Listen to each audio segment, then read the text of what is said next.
Now the king completely forgot about feeling sorry and became angry all over again. He ordered the royal island makers to build an island barely big enough for the woman to stand on her tiptoes.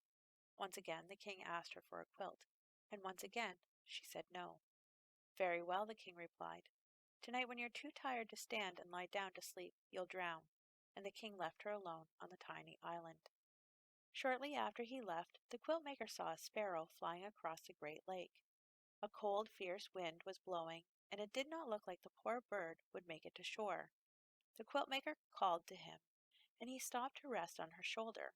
The poor, tired sparrow was shivering, so the woman quickly made him a coat from scraps of her purple vest. When he was warmed and the wind had stopped, the bird flew off, but he was very grateful to the quiltmaker for what she had done. Soon the sky darkened as the air filled with a huge cloud of sparrows. Thousands of wings beating together, they swooped down, lifted the woman in their little beaks, and carried her safely to shore. Again that night, the king could not sleep for thinking about the woman alone on the island. Oh my, what have I done?" he moaned.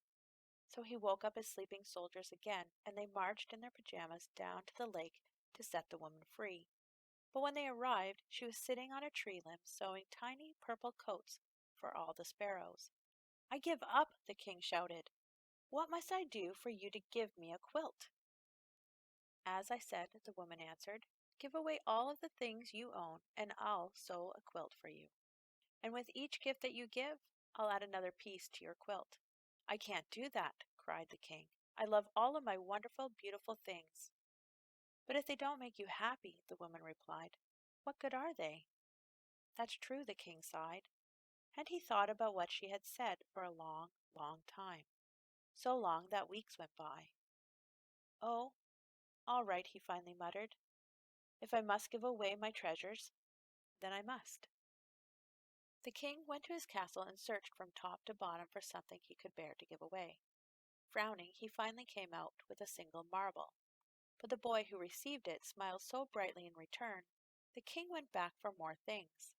Eventually he brought out a pile of velvet coats, and went about the town giving them to people dressed only in rags. All were so pleased that they marched up and down the street in a grand parade. Still, the king did not smile.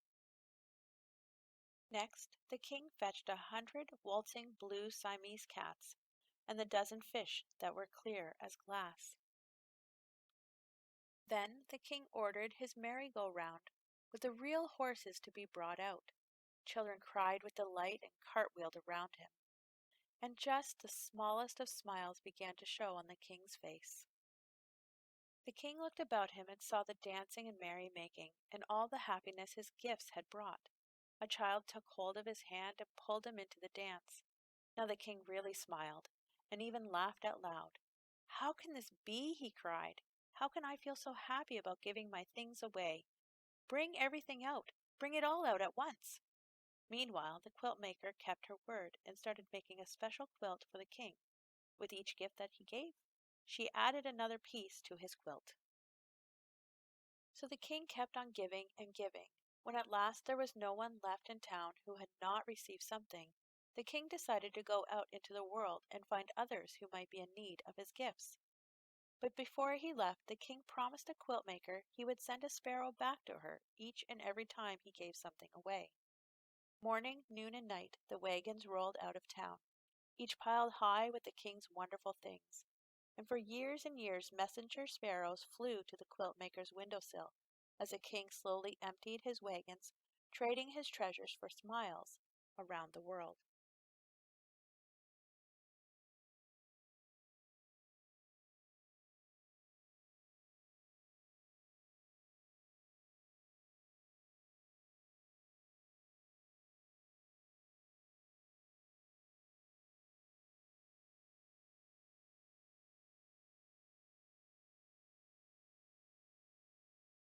On and on the quilt maker worked, and piece by piece the king's quilt grew more and more beautiful. Finally, one day a weary sparrow flew into her window and perched on her needle. She knew then and there that this was the last messenger, so she put a final stitch in the quilt and started down the mountain in search of the king. After a long search, she finally found him. The king's royal clothes were now in tatters, and his toes poked out of his boots. Yet his eyes glittered with joy, and his laugh was wonderful and thunderous. The quiltmaker unfolded the king's quilt from her bag. It was so beautiful that hummingbirds and butterflies fluttered about. Standing on tiptoe, she tenderly wrapped it around him. "What's this?" cried the king. "As I promised you long ago," the woman said.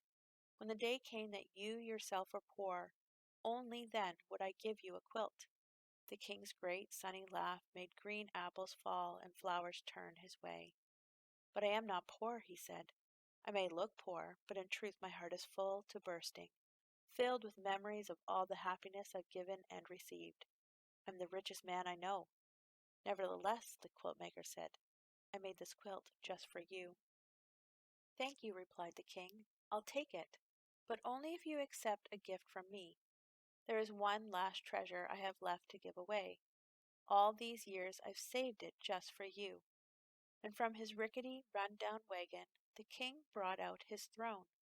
"It's really quite comfortable," the king said, "and just the thing for long days of sewing."